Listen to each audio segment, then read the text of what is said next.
ಮೈಸೂರು ಸಕ್ಕರೆ ಕಾರ್ಖಾನೆ ಮತ್ತು ಅದರ ಅಂಗವ್ಯವಸ್ಥೆಯಾದಂಥ ಮೈಸೂರು ರೈತರ ಸೇವಾಭಿವೃದ್ಧಿ ಟ್ರಸ್ಟ್ನಲ್ಲಿ ಇಂದು ನಡೀತಾ ಇರುವಂಥ ವಿಚಾರಗಳು ಮತ್ತು ಅದರ ಬಗ್ಗೆ ಮಾತಾಡೋದಕ್ಕೆ ಬಂದಿದ್ದೇನೆ. ನಮ್ಮ ಇನ್ನೊಬ್ಬ ಮಾಜಿ ಟ್ರಸ್ಟಿಗಳಿಗೂ ನಾನು ಮಾಜಿ ಸಕ್ಕರೆ ಕಾರ್ಖಾನೆ ಅಧ್ಯಕ್ಷ, ಮಾಜಿ ಟ್ರಸ್ಟ್ ಅಧ್ಯಕ್ಷ ಕೃಷ್ಣಪ್ಪನವರು, ಮಾಜಿ ಜಿಲ್ಲಾ ಬ್ಯಾಂಕ್ ಅಧ್ಯಕ್ಷರು, ಮಾಜಿ ಟ್ರಸ್ಟಿಗಳು ಎಲ್ಲಿಗೆ ನಮ್ಮ ಮೈಸೂರು ಕಾರ್ಖಾನೆ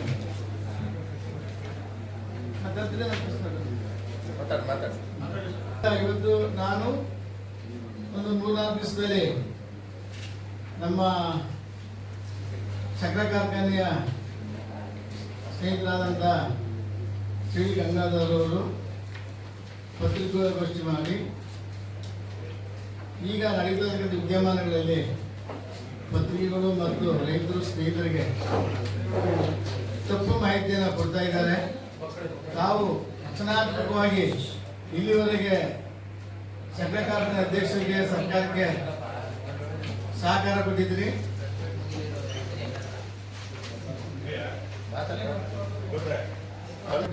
ನಾನು ಕೂಡ ಬಹಳ ಒಳ್ಳೆ ಕೆಲಸ ಮಾಡಿದ್ದೀನಿ. ತಪ್ಪನ್ನ ತಿದ್ದುಕೊಳ್ತೀನಿ, ಒಳ್ಳೆಯದನ್ನು ಹೇಳೋದನ್ನು ನಡೆಸ್ತೀನಿ. ಮಾಧ್ಯಮಗಳು ಸ್ನೇಹಿತರು ಅತಿ ಮುಖ್ಯ, ದೇಶದ ಕಣ್ಣು. ಜನರ ತಲುಪುವಂಥ ಮಾಧ್ಯಮದಿಂದ ನಾನು ವಿಚಾರವನ್ನು ಪ್ರಸ್ತಾಪ ಮಾಡಿ ನಾನು ಮಾಡ್ತಾ ಇರತಕ್ಕಂಥ ಘನಕಾರ್ಯ ಬಹಳ ಉತ್ತಮವಾಗಿದೆ. ಮೈಸೂರು ಸಕ್ಕರೆ ಕಾರ್ಖಾನೆಯ ಚೇಂಬರ್ ಟ್ರಸ್ಟ್ನಲ್ಲಿರ್ತಕ್ಕಂಥ ಏನು ಸಮುದಾಯ ಭವನಗಳು, ರೈತ ಸಮುದಾಯ ಭವನಗಳು ಮತ್ತು ಅನುದಾನ ಪಡಿತಾ ಇರ್ತಕ್ಕಂಥ ಮೈಸೂರು ಪ್ರೌಢಶಾಲೆ, ಈ ವಿಚಾರವಾಗಿ ಪ್ರೌಢಶಾಲೆ ಇವತ್ತು ಹಾಜರಾತಿ ಕಡಿಮೆ ಆಗಿದೆ, ವಿದ್ಯಾರ್ಥಿಗಳು ಕಡಿಮೆ. ಆದ್ದರಿಂದ ಈ ವಿಚಾರದಲ್ಲಿ ನಾನು ಚಿಂತನೆ ಮಾಡಿದೆ. ಮಂಡ್ಯದಲ್ಲಿರ್ತಕ್ಕಂಥ ಶಿಕ್ಷಣ ತಜ್ಞರನ್ನು ಒಳಗೊಂಡಂತೆ ಚರ್ಚೆ ಆಗಿ ಈಗ ವಿದ್ಯಾರ್ಥಿಗಳ ಕೊರತೆ ಇದೆ. 13 ಎಕರೆ ವಿಸ್ತೀರ್ಣ ಇರ್ತಕ್ಕಂಥ ಒಂದು ಸಂಸ್ಥೆ ಅದು. ಅದರ ಬಿಲ್ಡಿಂಗು ಇವತ್ತು ಒಂದು ಯೂನಿವರ್ಸಿಟಿ ಮಾಡ್ಬೋದು. ಹಿಂದೆ ನಾನು PC ಕಾಲೇಜ್ ಮಾಡಿದೆ. ಮಾಜಿ MLA ಅಂತ ಶ್ರೀನಿವಾಸ್ ಅವರು ತಮ್ಮ ಯಾವುದೋ ಒಂದು ಸಾಹಿತ್ಯ ಶಕ್ತಿಯಿಂದ ಸೈನ್ಸ್ ಮತ್ತು ಆರ್ಟ್ಸ್ ಕಾಲೇಜನ್ನು ತೆರವುಗೊಳಿಸಿಬಿಟ್ರು. ನಂತರ ಕಾಲೇಜ್ ನಡೀತಾ ಇತ್ತು, ಹೈಸ್ಕೂಲ್ ನಡೀತಾ ಇದೆ. ಹಳೆ ವಿದ್ಯಾರ್ಥಿಗಳು ಕೂಡ ಮೊನ್ನೆ ಒಂದು ಸಭೆ ಮಾಡಿ ಅದ್ರ ಬಗ್ಗೆ ಕಾಲೇಜಿನಲ್ಲಿ ಓದಿರ್ತಕ್ಕಂಥ ಹಳೆ ವಿದ್ಯಾರ್ಥಿಗಳು ಅವರು ಹಣಕಾಸನ್ನು ತೊಡಗಿಸಿ ಒಂದು ಸುಮಾರು 60 ಲಕ್ಷ ಹಣನ ಅದನ್ನು ಏನು ಪ್ರೌಢಶಾಲೆ ಇದೆ ಅದನ್ನು ಅವರು ವ್ಯವಸ್ಥಿತವಾಗಿ ಅಚ್ಚುಕಟ್ಟಾಗಿ ನಿರ್ವಹಣೆ ಮಾಡಿ ಇದ್ದಾರೆ. ಮತ್ತು ಇನ್ನೊಂದು ಸ್ನೇಹಿತರು ಅವರು 80 ಲಕ್ಷ ಖರ್ಚು ಮಾಡಿದ್ದಾರೆ. ಕೇಂದ್ರ ವಿದ್ಯಾಲಯದವರು ಕೂಡ 15 ಲಕ್ಷ ಡೀಸೆಲ್ ಖರ್ಚು ಮಾಡಿ ಕಟ್ಟಡದ ಸುಭದ್ರತೆಯನ್ನು ಕಾಪಾಡಿದ್ದಾರೆ. ಅಂಥ ಒಂದು ಕಟ್ಟಡದಲ್ಲಿರ್ತಕ್ಕಂಥ ವಿದ್ಯಾರ್ಥಿಗಳಲ್ಲಿ ಕೊರತೆ ಇದೆ. ಅದರಿಂದ ಏನು ನಮ್ಮ ಶಿಕ್ಷಣ ತಜ್ಞರು ಇದ್ದಾರೆ ಮಂಡ್ಯದಲ್ಲಿ, 4 ಜನ ಹೆಸರು ಹೇಳಿದ್ದಾರೆ. ಅವರ ಅನುಮತಿ ಮೇಲೆ ನಾವು ಇಲ್ಲಿ ಶಾಲೆ ನಡೆಸೋಕ್ಕಾಗಲ್ಲ. BO ರಿಪೋರ್ಟ್ ಹಾಕಿದ್ದಾರೆ. ವಿದ್ಯಾರ್ಥಿಗಳು ಕೊರತೆ ಇರೋದ್ರಿಂದ ಇದನ್ನು ಮುಚ್ಚಿಬಿಡಿ ಅಂತ ಪ್ರಶ್ನೆ ಬಂತು. ಇಲ್ಲ, ಮುಚ್ಚುದಿಲ್ಲ. ನಾನು ಈ ಸರ್ಕಾರಿ ಸಂಸ್ಥೆಯನ್ನು ಖಾಸಗಿಯವರಿಗೆ ಗುತ್ತಿಗೆ ಕೊಟ್ಟರೆ ಬಲಿಷ್ಠವಾಗಿ ಬೆಳೀತದೆ ಅಂತ ಒಂದು ಹೇಳಿಕೆ ಕೊಟ್ಟಿದ್ದಾರೆ. ನಾನು ಅದಕ್ಕೆ ಹೇಳ್ತೇನೆ, ಇವತ್ತು ನೀವು ವಿಚಾರ ಮಾಡಿದ್ದೀರಾ, ಮೈಸೂರು ಪ್ರೌಢಶಾಲೆಯಲ್ಲಿ ಒಂದು ತರಗತಿ ನಡೀಬೇಕಾದ್ರೆ 25 ಮಂದಿ ವಿದ್ಯಾರ್ಥಿಗಳು ಇರಬೇಕು ಹಾಜರಾತಿ. ಅದೇ ರೀತಿ 3 ತರಗತಿ ನಡೀತದೆ, high school, first year, second, third year. ಅಲ್ಲಿ 92 ಜನ ವಿದ್ಯಾರ್ಥಿಗಳು ವ್ಯಾಸಂಗ ಮಾಡ್ತಾ ಇದ್ದಾರೆ. ಆ ಕೊರತೆಯಲ್ಲಿ ಇವತ್ತು ಇಲ್ಲ. ಇದಕ್ಕೆಲ್ಲ ಒಂದು ಶಿಕ್ಷಣ ಸಂಸ್ಥೆ ಲಾಬಿಗಳು ಕೆಲವರು ಕೆಲಸ ಮಾಡ್ತಾರೆ. ಇದರಿಂದ ಯಾರೋ ಒಬ್ಬ ದೊಡ್ಡ ನಾಯಕ ದುರುದ್ದೇಶ ಇಟ್ಕೊಂಡು ಇದನ್ನ ಮಾಡಿಸ್ತಾ ಇದ್ದಾರೆ ಅಂತ ಅನುಮಾನ ನಮ್ಗೆ ಬರ್ತದೆ. ಆದ್ರಿಂದ ಏನು ಮೈಸೂರು ಪ್ರೌಢಶಾಲೆ ಅನುದಾನಿತ ಸರ್ಕಾರಿ ಶಾಲೆ ಅನ್ನೋ ರೀತಿಯಲ್ಲಿ ಇರುವಂತಹದನ್ನ ಖಾಸಗೀಕರಣ ಮಾಡೋಣ. ಮಂಡ್ಯ ನಗರದ ಕೇಂದ್ರದಲ್ಲಿದೆ, ಹೃದಯದಲ್ಲಿ ಇರುವಂಥ ಜಾಗ 13 ಎಕರೆ ಇವತ್ತು ಮಾಡ್ತಾರೆ.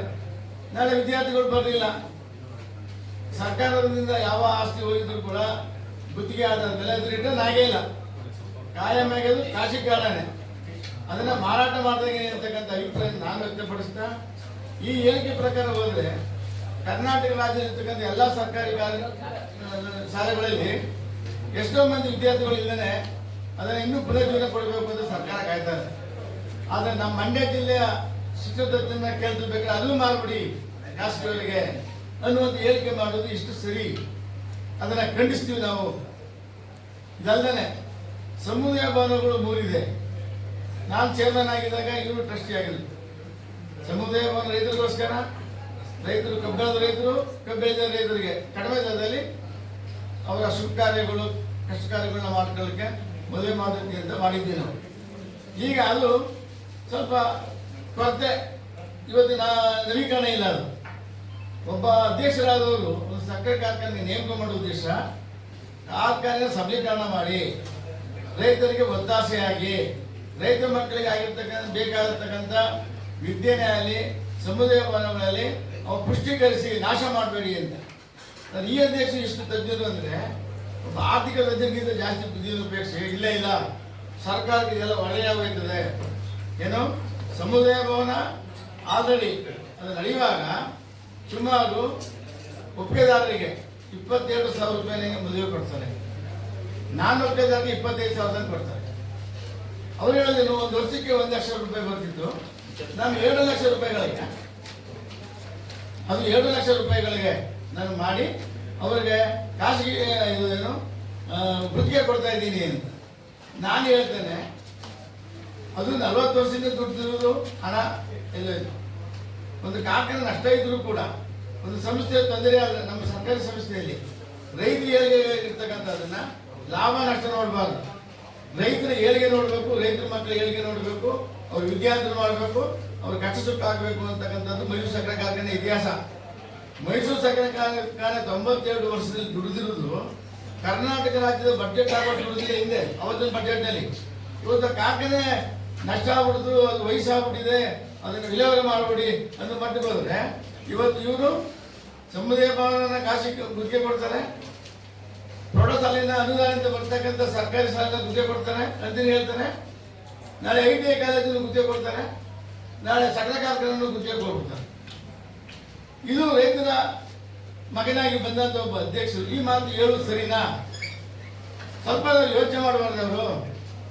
ಒಂದು ವಿಚಾರ ಅವ್ರು ಹೇಳ್ತಾರೆ, ಕೇಂದ್ರ ಸಚಿವರು ಹೇಳ್ತಾರೆ ಲೂಟಿ ಮಾಡ್ತಾ ಇದ್ದಾರೆ. ಅವರು ಲೂಟಿ ಮಾಡ್ತಾರೆ ಅನ್ನೋ ಅರ್ಥನೂ ಏನದೆ ಅಂದ್ರೆ ಇವತ್ತು ಪರಿಸ್ಥಿತಿಗಳು ಹಂಗಿರೋದ್ರಿಂದ ಆ ಕಾರಣ ಇರ್ಬೋದು ಅಂತ ಒಂದು ಅನುಮಾನ ಇರ್ತದೆ. ಕೇಂದ್ರ ಸಚಿವರು ಯಾರು ಹೊರಗಡೆ ಅಲ್ಲ, ಮಂಡ್ಯ ಜಿಲ್ಲೆಗೆ ಬಂದಿದ್ದಾರೆ ಅಂತಲೂ ಅಲ್ಲ, ಲೋಕಸಭಾ ಸದಸ್ಯರಾಗಿ ಆಯ್ಕೆ ಆಗಿದ್ದಾರೆ. ಲೋಕಸಭಾ ಸದಸ್ಯರಾಗಿದ್ರೆ ಬೇರೆ ಪಕ್ಷದವರು ಅಂತ ಮಾತಾಡಬಾರ್ದು ಅಂತಿಲ್ಲ. ಇವತ್ತು ಅದು ಇದೆ. ನಾವೆಲ್ಲ ಮಾದೇಗೌಡರು ಆಗಿದಾಗ ಅಂತ ದೊಡ್ಡ ನಾಯಕರಿಗೆ ಯಾವುದೇ ಪಕ್ಷದಲ್ಲಿ ಗೌರವ ಕೊಡ್ತಿದ್ದೆ ನಾವು, ಅವ್ರು ಹೇಳ್ಕೊಂಡು ಕೇಳಿದ್ದೀವಿ ನಾವು. ಆದರೆ ಒಳ್ಳೆ ವಿಷಯದಿಂದ ಈಗ ಅವ್ರೇನು ಮಾಡ್ಬೋದಾಗಿತ್ತು? ನಮ್ಮ ಅದೃಷ್ಟ ಮೈಸೂರು ಸಕ್ಕರೆ ಕಾರ್ಖಾನೆಯ ಅಂಗಸಂಸ್ಥೆಯಾದಂಥ ಮೈಸೂರು ರೈತರ ಕ್ಷೇಮಾಭಿವೃದ್ಧಿ ಟ್ರಸ್ಟ್ನಲ್ಲಿ 4 ಜನ ಟ್ರಸ್ಟಿಗಳಿದ್ದಾರೆ. ಮೊದಲನೇದು ಅಧ್ಯಕ್ಷರು ಟ್ರಸ್ಟಿ ಆಗ್ತಾರೆ, ಎರಡನೇದು ಜಿಲ್ಲಾ ಸಹಕಾರ ಬ್ಯಾಂಕಿನ ಅಧ್ಯಕ್ಷರು ಟ್ರಸ್ಟಿ ಆಗ್ತಾರೆ, ಮೂರನೇದು MD ಟ್ರಸ್ಟ್ ಆಗ್ತಾರೆ. ಇವ್ರು ಕೊನೆಯಲ್ಲಿ ಯಾಕಂದ್ರೆ ಅಂದರೆ 4ನೇದಾಗಿ ಇನ್ನೊಬ್ಬ ಟ್ರಸ್ಟಿ ಇರ್ತಾರೆ, ಲೋಕಸಭಾ ಸದಸ್ಯರು ಅಂದ್ರೆ ಕುಮಾರಸ್ವಾಮಿ ಅವರು ಅಲ್ಲಿ ಟ್ರಸ್ಟಿ. ನೀವು ಹೇಳ್ತೀನಿ ಎಲ್ಲರೂ ನಾನು ಟ್ರಸ್ಟಿಗಳ ಮೀಟಿಂಗ್ ಅದು ಅನುಮತಿ ಪಡೆದಿದ್ದೇನೆ ನಾನು ಕೊಡುವುದಕ್ಕೆ, ಇದೆಲ್ಲ ಒಪ್ಪಿಬಿಟ್ಟಿದ್ದಾರೆ. 1 ಲಕ್ಷ 2 ಲಕ್ಷಕ್ಕೆ ಮಾಡಿದ್ದೀನಿ. ಏನು ಸಮುದಾಯ ಕಾರ್ಯನಿರ್ವಹಿಸ್ತಾ ಇರೋದನ್ನ ಬರೀ ವರ್ಷಕ್ಕೆ 1 ಲಕ್ಷ, ಒಂದು ಮದುವೆಗೆ 25,000 ತಗೊಳ್ಳೋರು ವರ್ಷಕ್ಕೆ 1 ಲಕ್ಷ ಅಂದ್ರೆ 4 ಮದುವೆ ಆಗುತ್ತಾ? ಇದು ಸರಿನವ್ರು ಹೇಳಕ್ಕೆ 4 ಮದುವೆನೇ ಆಗೋದು ಬೇಡಪ್ಪ, 10 ಮದುವೆನೇ ಆಗಿ. ನನ್ನ ಪ್ರಕಾರ ವಾರಕ್ಕೆ 1 ಮದುವೆ, ತಿಂಗಳಿಗೆ 4 ಮದುವೆ, 45 10 ಲಕ್ಷ ಬೇಡ. ವಾರಕ್ಕೆ 2 ಮದುವೆ 25 5 ಲಕ್ಷ. ಇದನ್ನ ಆದಾಯ ಇರುವಂತಹದನ್ನ ಆದಾಯ ಮಾಡಿ ಹಿಂದೆ ಕೊಟ್ಟಿರುವಂತಹದನ್ನ ನವೀಕರಣ ಮಾಡ್ತಾನೆ, ಸೊಲ್ಯೂಷನ್ ಹುಡುಕ್ತಾನೆ. ತಪ್ಪು ನಿರ್ಧಾರ ಮಾಡ್ತಕ್ಕಂಥ ಈ ಅಧ್ಯಕ್ಷರನ್ನ ಯಾರಿದ್ದಾರೆ ಹಿಂದೆ? ಸರ್ಕಾರದ ಅನುದಾನಿತ ಪ್ರೌಢಶಾಲೆಯನ್ನ ಖಾಸಗೀಕರಣ ಮಾಡಬೇಕಾದ್ರೆ ಸರ್ಕಾರದ ಅನುಮತಿ ಬೇಡವಾ? ಮಂತ್ರಿಗಳು, ಜಿಲ್ಲಾ ಮಂತ್ರಿಗಳು ಏನ್ ಮಾಡ್ತಿದ್ದಾರೆ? ಇವ್ರಿಗೆ ಯಾರು ಕುಮ್ಮಿಕ್ಕಿದೆ? ಬರೀ ಟೀಕೆ ಮಾಡುದನ, ಪ್ರತಿಪಕ್ಷದವರು ಹೀಯಾಳಿಸೋದನ್ನ ಇವ್ರ ಕರ್ತವ್ಯ? ಕುಮಾರಸ್ವಾಮಿ ಬಗ್ಗೆ ನಾವು ಒತ್ತು ಕೊಟ್ಟು ಮಾತಾಡ್ತಾ ಇಲ್ಲ. ಅವ್ರ ಟ್ರಸ್ಟಿ, ಅವ್ರ ಗಮನಕ್ಕೆ ಏನಾದ್ರು ಹೋಗಿದ್ಯಾ? ಎಷ್ಟು ಮೀಟಿಂಗ್ ಮಾಡಿದ್ದೀರಿ? ಮೀಟಿಂಗ್ ನೋಟಿಸ್ ಹೋಗಿದೆಯಾ? ಈಗ ಅನುಮತಿ ಪಡೆದಿದ್ದೀನಿ ಅಂತ ಹೇಳಿಕೆ ನನ್ನ ಅದೇ ಹೇಳಿಕೆ. ಅನುಮತಿ ಪಡೆದಿದ್ರೆ ಕುಮಾರಸ್ವಾಮಿ ಅವರಿಗೆ ನೋಟಿಸ್ ಹೋಗಿದ್ದ? ಸಬ್ಜೆಕ್ಟ್ ತಗೊಂಡು ನೀವು ಅಡಿಮೆ ಮಾಡಿದ್ದೀರಾ? ಇವು ಈ ಡೇಟ್ ಅವ್ರಿಗಿಲ್ಲ. ಇದ್ರ ಮೇಲೆ ಏನು ಬೇಕಾದ್ರೂ ಮಾಡ್ಬೋದು ಅವರು. ಯಾಕಂದ್ರೆ ನಾನು ಕೇಳಿದ್ದೀನಿ, ನಾನು ಮಾಜಿ ಅಧ್ಯಕ್ಷರಾದ ಟ್ರಸ್ಟ್ ಸೆಕ್ರೆಟರಿ ಕೇಳಿದ್ದೀನಿ. ಮೀಟಿಂಗ್ 4 ನಡೆದಿತ್ತು, 1 ಮೀಟಿಂಗ್ ಮಾತ್ರ ಕಳಿಸಿದ್ರು. ಇನ್ನು 2 ಮೀಟಿಂಗ್ 3 ಮೀಟಿಂಗ್ ನಡೆದಿತ್ತು, 2 ಮೀಟಿಂಗ್ ನೋಟಿಸ್ ಕಳಿಸಿರಲಿಲ್ಲ. ಅದು ಕೂಡ ಮಂಡ್ಯ ಆಫೀಸ್ಗೆ ಹೋಗಿರ್ತದೆ, ಅವ್ರ ಗಮನಕ್ಕೆ ಗೊತ್ತಿಲ್ಲ. ಇವತ್ತು ಪರಿಸ್ಥಿತಿಯಲ್ಲಿ ನಾವು ಈಗ ಅವ್ರಿಗೆ ತಿಳಿದಿದೆ, ನಾನು ಯಾವುದೋ ಒಂದು ಮಾತಲ್ಲಿ ಹೇಳಿದ್ದೆ, ಈಗ ಅವರು ಟ್ರಸ್ಟಿ ಆಗಿದ್ದಾರೆ ಅಂತ. ನನಗೆ ಅವ್ರು ಮಾತಾಡೋಕ್ಕಾಗಲಿಲ್ಲ.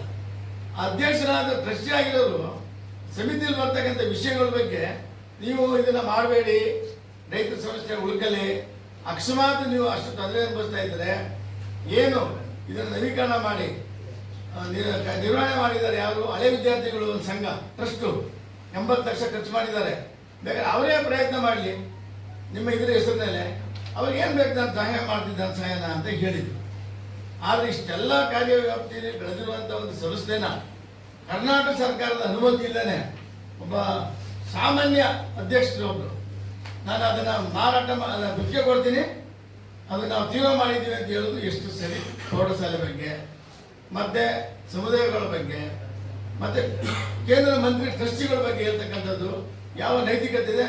ಅವರು ಕ್ಷಮೆ ಕೇಳಬೇಕು, ಅಲ್ಲ ಅವರು ಕುರ್ಚಿ ಬಿಟ್ಟು ಹೋಗ್ಬೇಕು. ಯಾರು ಅವ್ರು ಹಿಂದೆ ಇದ್ದಾರೆ ಅವರು ಕೂಡ ಸರ್ಕಾರ ವಜಾ ಮಾಡಬೇಕು. ಮಂತ್ರಿಗಳಾಗಿರ್ಲಿ, ಅಧ್ಯಕ್ಷರಾಗಿರ್ಲಿ. ಮಂಡ್ಯ ಜಿಲ್ಲೆ ಬಗ್ಗೆ ಯಾರು ಕಳಕಳಿ ವಹಿಸ್ತಾರೆ? ಕಾಳಜಿ ವಹಿಸ್ತಾರೆ ಯಾರು? ಈ ವ್ಯಕ್ತಿಗೆ ಕುಮ್ಮು ಕೊಟ್ಟಾರೆ ಯಾರು? ನಾನು ಅಧ್ಯಕ್ಷರ ಕೆಲಸ ಮಾಡಿದ್ದೀನಿ, ನನಗೆ ಪ್ರಶ್ನೆಗಳಿದ್ದು ವಿಧಾನದಲ್ಲಿ ಹೇಳಿ ಜಿಲ್ಲಾ ಮಂತ್ರಿಗೆ ಅವ್ರು ಒಪ್ಪಿಸ್ಕೊಂಡು ಎಲ್ಲ ಕೆಲಸ ಮಾಡಿದ್ದೀನಿ. ಅವರು ಒಳ್ಳೆಯ ಅಂದ್ರೆ ನಾನೇನು ಮಾಡೋಕ್ಕಾಗಲ್ಲ. ಸರ್ಕಾರದ ಅನುಮತಿ, ನಾವೆಲ್ಲ ಸರ್ಕಾರದ ಅಧೀನದಲ್ಲಿ ಇರೋರು. ನಿಮ್ಗೆ ಯಾವ ಕುಮ್ಮು ಕೇಳಿ? ಯಾವ ಧೈರ್ಯದಲ್ಲಿ ಮಾಡ್ತಾ ಇದ್ದೀನಿ ನೀವು ಸಂಸ್ಥೆನ? ಹಿಂದೆ ಹೋರಾಟ ಮಾಡುವಾಗ ಹಿಂದಿನ ಆಡಳಿತದಲ್ಲಿ ನೆನೆಸಬೇಕು ನಾವು ಅವ್ರನ್ನ. ಹಿಂದೆ ಮಾಡೋ ನೆನೆಸ್ಕೋಬೇಕು ನಾವು ಅವನು. ಒಬ್ಬ GM ಆಗಿ ಬೈರಾಪಟ್ಟ ದಾಸಗೌಡರು ಅಂತ, BG ದಾಸಗೌಡರು ಅಂತ ಸುಗರೇಶ್ಗಳು ಮಾಡಿದ್ರು ಒಬ್ಬ ಅಧಿಕಾರಿ. ಇಲ್ಲಿ ಮುಖ್ಯಮಂತ್ರಿ ಆಗುವಂತ ಅಭ್ಯರ್ಥಿಗಳಿದ್ರು ಮಂಡ್ಯ ಜಿಲ್ಲೆಯಲ್ಲಿ, ಚೇರ್ಮನ್ ಆಗಿದ್ರು. ಅವ್ರೇನ್ ಮಾಡಿದ್ದಾರೆ? ಕೊಡುಗೆ ಕೊಟ್ಟಿದ್ದಾರೆ. ಅವ್ರ ಕಾಲದಲ್ಲಿ ಆಗಿದೆ 3000 ಎಕರೆ ಹಾಳಾಗಿದೆ, ಹರಾಜಾಗಿದೆ. ಹಣ ಪ್ರತಿಯಾಗಿ ನಮ್ಮ ಸರ್ಕಾರ ಕಾರ್ಖಾನೆಗೆ ಹಣ ಸಂದಾಯನೇ ಆಗಿದೆ ಎಷ್ಟೋ. ಇದಕ್ಕೆಲ್ಲ ಅವ್ರ ಹಿಂಬಾಗಿಲು ಕುಮ್ಮುಕ್ ಅಂತ, ಯಾಕೆಂದ್ರೆ ದೊಡ್ಡ ನಾಯಕರು, ನಮ್ಗೆ ಗೌರವ ಇದೆ. ಅವ್ರು ಇದೆಲ್ಲ ಮಾಡೋರಲ್ಲ, ಅವ್ರ ಹೆಸರು ತರ್ತಿರ್ಲಿಲ್ಲ. ನೀವೇನು ಹೇಳಿದ್ರಿ? ಫಸ್ಟ್ ಹೇಳಿದ್ರೆ ಮೈಸೂರು ಕಾರ್ಖಾನೆ ಆಸ್ತಿ ಪರಭಾರೆ ಆಗಿವೆ. ಯಾರಿಂದ ಎಷ್ಟಾಗಿದೆ? ಸಿದ್ದರಾಮಯ್ಯ ಚೇರ್ಮನ್ ಎಷ್ಟು ಪರಭಾರೆ ಮಾಡಿದರು? ಇನ್ನೇನು ತಗೋಬೇಕು. ಆದ್ರಿಂದ ದಯವಿಟ್ಟು ಈ ವಿಚಾರದಲ್ಲಿ ನಾವು ಯಾವುದೇ ಕಾರಣಕ್ಕೂ ನಮ್ಮ ಕಣ್ಣೆದುರಿಗೆ ನಾವು ಮಾಡಿದ ಸಂಸ್ಥೆ ನಾಶ ಆಗ್ತಿರೋದ್ರಿಂದ ನಾವು ಸಹಿಸಿಕೊಳ್ಳಲು ತಯಾರಿಲ್ಲ. ಇದು ಷೇರುದಾರರಂತ ಸಂಸ್ಥೆ, ರೈತರ ಸಂಸ್ಥೆ, ಒಪ್ಪಿಗೆದಾರರ ಸಂಸ್ಥೆ, ಹಳ್ಳಿಗಾಡಿನ ರೈತರ ಸಂಸ್ಥೆ.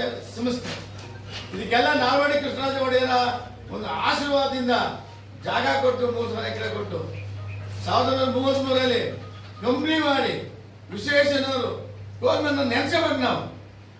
ಅವರ ಒಂದು ನೇತೃತ್ವದಲ್ಲಿ ಕಾರ್ಖಾನೆ ಆಗಿ ಸಕ್ಕರೆ ಇಡೀ ಏಷ್ಯಾ ಖಂಡದಲ್ಲಿ ಮೊದಲು ಸಕ್ಕರೆ ತೆಗೆದಂತ ಮಂಡ್ಯ ಜಿಲ್ಲೆ, ಇಂಥ ಒಂದು ಜಿಲ್ಲೆ ಇವತ್ತು ಈ ಅನಾಹುತಕ್ಕೆ ಗುರಿಯಾಗಿದೆ. ಅವತ್ತು ಏನು ಹೇಳಿದ್ರು ವಿರೋಧ ಪಕ್ಷದಲ್ಲಿದ್ದಾಗ ಸಿದ್ದರಾಮಯ್ಯನವರು, ನಾನು ದುಡ್ಡು ಕೊಡ್ತೇನೆ, ಮಾಡೇ ಕೊಡ್ತೀನಿ ಹೊಸ ಕಾರ್ಖಾನೆ. ಯಾರೋ ಹೇಳ್ತಾರೆ ಕುಮಾರಸ್ವಾಮಿ ಏನ್ ಮಾಡಿ, ಕುಮಾರಸ್ವಾಮಿ ಧರ್ಮಸಿಂಗ್ ಅವರು 40,000, 48 ಲಕ್ಷ, 40 ಲಕ್ಷ, 88 ಲಕ್ಷ ನಾನು ಸ್ಯಾಂಕ್ಷನ್ ಮಾಡ್ತಿದ್ದೀನಿ. ಯಾವ ಮಂತ್ರಿ ಇಲ್ಲ, MLA ಇಲ್ಲ, ರೈತರಿಗೋಸ್ಕರ, ಕಾರ್ಖಾನೆಗೋಸ್ಕರ, ಕಾರ್ಖಾನೆ ಕಾರ್ಮಿಕರಿಗೆ ಸಂಬಳ ಇಲ್ಲ ಅಂತ ಹೇಳಿ ಮಾಡಿಸಿದ್ವಿ. ಅದು ನಾವು ಹೇಳ್ಕೊಳ್ಳುವಂಥದ್ದಲ್ಲ. ಕುರ್ಚಿ ಕೊಟ್ಟಿದ್ರು, ಮಾಜಿ ಆಗಿದ್ದೀನಿ, ಮಾಜಿ ಆದ್ಮೇಲೆ ಮಾಡಿದ್ದೀನಿ. ಅದರಿಂದ ಇವತ್ತು ಈಗ ನಡೀತಕ್ಕಂಥ ಈ ಅನಾಚಾರ, ಈ ಲೂಟಿಕೊಳ್ತನ, ಕುಮಾರಸ್ವಾಮಿ ನಾವು ಅವ್ರಿಗೆ ಬೆಂಬಲ ಕೊಡ್ತೀವಿ, ಸತ್ಯ ಇರೋದ್ರಲ್ಲಿ. ನೀವು ತಿಳಿಸಿದ್ರೆ ಟ್ರಸ್ಟಿಗೆ, ಕಾರ್ಖಾನೆ ಇದು ಟ್ರಸ್ಟ್ನಲ್ಲಿ ಅವ್ರು ಸದಸ್ಯರಾಗಿದ್ದಾರಲ್ಲ, ಸಮುದಾಯ ಭವನ ಈ ಥರ ನಷ್ಟದಲ್ಲಿಂದ ಕಳಿಸ್ತೀವಿ, ಅದನ್ನ ಬೇರೆ ಗುತ್ತಿಗೆ ಮಾಡ್ತೀವಿ ಅಂತ ಮೈಸೂರು ಪ್ರೌಢಶಾಲೆ ಇದು ಮಾಡಿದ್ದಾರೆ ನೀವು. ಆದ್ರಿಂದ ನಿಮ್ಮ ಹಿಂದೆ ಇರೋದ ನಿಮ್ಮನ್ನ ನಾವು ಗೌರವರಿಗೂ ಮನೆ ಮಾಡ್ತೀನಿ, ಇವತ್ತು ಮುಖ್ಯಮಂತ್ರಿಗಳಿಗೂ ಮನೆ ಮಾಡ್ತೀನಿ. ಬೇಗ ತನಿಖೆ ಮಾಡಿ ಸಮಯ. ಜಿಲ್ಲಾ ಮಂತ್ರಿಗಳು ಯಾಕೆ ಉತ್ತರ ಕೊಡ್ತಾ ಇಲ್ಲ? ಜಿಲ್ಲಾ ಮಂತ್ರಿಗಳಿಗೆ ಬಾಯಿ ಮುಚ್ಚಿದ್ದಾರೆ. ಇದಕ್ಕಾಗಿ ನಾನು ನೀವು ಪ್ರಶ್ನೆ ಮಾಡ್ತಿದ್ದೀನಿ, ನಿಮ್ಮೊಂದು ಸಹಾಯ ಇದೆ ಅವ್ರಿಗೆ. ನೀವಿಬ್ಬರು ಕೂಡ ಸರ್ಕಾರದ ಸಂವಿಧಾನದ ಪ್ರಕಾರ ನೀವಿಬ್ರು ಅದಕ್ಕೆ ಕುಚ್ಚಿಬಿಟ್ಟು ಆಚೆ ಹೋಗ್ಬೇಕು. ಮುಖ್ಯಮಂತ್ರಿಗಳು, ನಮ್ಮ ಗವರ್ನರು ತೀರ್ಮಾನ ತಗೋಬೇಕು. ಅಪರಾಧ ಕೆಲಸ ಮಾಡ್ತಾರೆ, ರೈತರ ಮೇಲೆ ಮಣ್ಣಾಗ್ತಾ ಇದ್ದಾರೆ. ಅವತ್ತು ನಾನು ಹೋರಾಟ ಮಾಡ್ತೀನಿ ಅಂತ ಇವರೆಲ್ಲ ಬಂದಾಗ ಯಡಿಯೂರಪ್ಪನವರು ಸಹಾಯ ಮಾಡಿದ್ದಾರೆ. ಅವತ್ತೇನು ಮನಸ್ಸು ಮಾಡಿರೋದು ಕಾರಣ ಆಗ್ತಿತ್ತು. ತಾಲೂಕು ಕೇಳ್ಕೊಳ್ಳಿ ಮಂಡ್ಯ ಜಿಲ್ಲಾ ಮಗನ ಅಂತ